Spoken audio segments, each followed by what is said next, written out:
బీజేపీపై యుద్ధం అనే ఆయుధంతో బయలుదేరారు. కమలాన్ని కట్టిపడేసేందుకు దేశం మొత్తం చుట్టేశారు. లీడ్ చేసే లీడర్గా పేరును సైతం సంపాదించారు. అంతా ఓకేనని ఓటేయడంతో తనకు తిరిగే లేదనుకున్నారు. ఇక యుద్ధానికి సిద్ధమనే ప్రకటనతో ఒక్కొక్కరుగా జారుకుని ఒంటరిని చేశారు.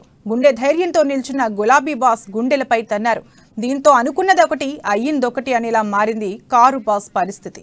చిలక ఏ తోడు లేక ఎటేపమ్మ ఒంటరి నడక అనే పాట శుభలగ్నం సినిమాలోనిది. శుభలగ్నం మూవీలో ఒంటరి నడకలా అన్నట్లు ఉంది తెలంగాణ సీఎం కేసీఆర్ ప్రయాణం. జాతీయ రాజకీయాలు చేస్తారంటూ దేశం చుట్టేసిన నాయకుడు ఇప్పుడు ఒంటరి అవుతున్నారు. జాతీయ పార్టీని ప్రారంభించిన కేసీఆర్ కు ఆ స్థాయిలో మద్దతు లభించలేదనే అభిప్రాయాలు వ్యక్తమవుతున్నాయి. మోదీతో కయ్యానికి కాలు దువ్వినా ఆయనకు కలిసి వచ్చిన ప్రమాణాలు కానీ పరిస్థితులు కానీ కనిపించడం లేదు. బీజేపీని వ్యతిరేకించే పార్టీలు కూడా కేసీఆర్ కు కనీసం మద్దతు ఇవ్వడం లేదు. బీఆర్ఎస్ ప్రారంభ వేడుకకు జాతీయ స్థాయిలో వచ్చిన నాయకులు దాదాపు ఎవరూ లేరనే చెప్పొచ్చు. ఈ కార్యక్రమానికి కర్ణాటక జేడీఎస్ నేత మాజీ ముఖ్యమంత్రి హెచ్డి కుమారస్వామి, దక్షిణాది ప్రముఖ నటుడు ప్రకాష్ రాజ్ మాత్రమే హాజరవడం గమనార్హం.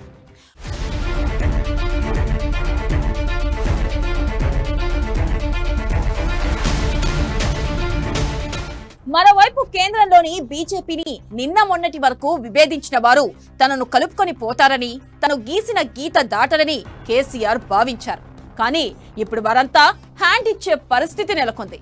పశ్చిమ బెంగాల్ సీఎం మమతా బెనర్జీ కానీ, ఢిల్లీ ముఖ్యమంత్రి అరవింద్ కేజ్రీవాల్, ఏపీ సీఎం జగన్, తమిళనాడు ముఖ్యమంత్రి స్టాలిన్ కానీ కేసీఆర్ తో కలిసి పనిచేయడానికి ఆసక్తి చూపడం లేదు. వీరిలో చాలా మంది మోదీకి విధేయులుగా మారిపోయారు. కారణాలు ఏవైనా కావచ్చు, పరిస్థితి ఏదైనా రావచ్చు, నాయకులు మాత్రం మోదీపై విధేయత ప్రదర్శిస్తున్నారు. జాతీయ స్థాయిలో ప్రధాని మోదీని ఢీకొట్టే నాయకుడిని తానే అంటూ బహిరంగ సభల్లో కేసీఆర్ బీరాలు పలికారు. ఇప్పుడు కేసీఆర్ తారెటు అనేది ప్రశ్నార్థకంగానే మారింది.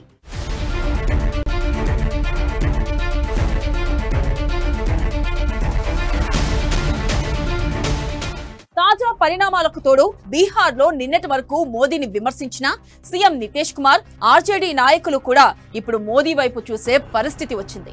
దీనికి కూడా అంతర్గత కారణాలు చాలానే ఉన్నాయి. ఇక కాశ్మీర్ విషయంలో మోదీ వైఖరిని తప్పుపట్టిన వారు కూడా ఇప్పుడు ఆయన బాటలో నడవాల్సిన పరిస్థితి వచ్చింది. నేరుగా వారు మోదీని ప్రస్తావించకపోయినా తిట్టే సాహసం అయితే చేయలేకపోతున్నారు. ఇక పొరుగున ఉన్న ఒడిశా సీఎం పరిస్థితి కూడా అలానే ఉంది. ఆయన విభేదించను, సానుకూలంగానూ ఉండరు. తటస్థ ధోరణితో అందరికీ దోస్తుగానే ఉంటున్నారు.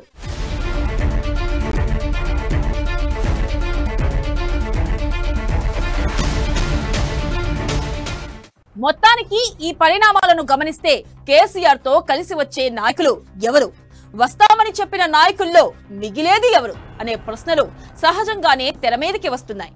మరో 18 నెలల్లో దేశంలో సార్వత్రిక సమరం ప్రారంభం కానుంది.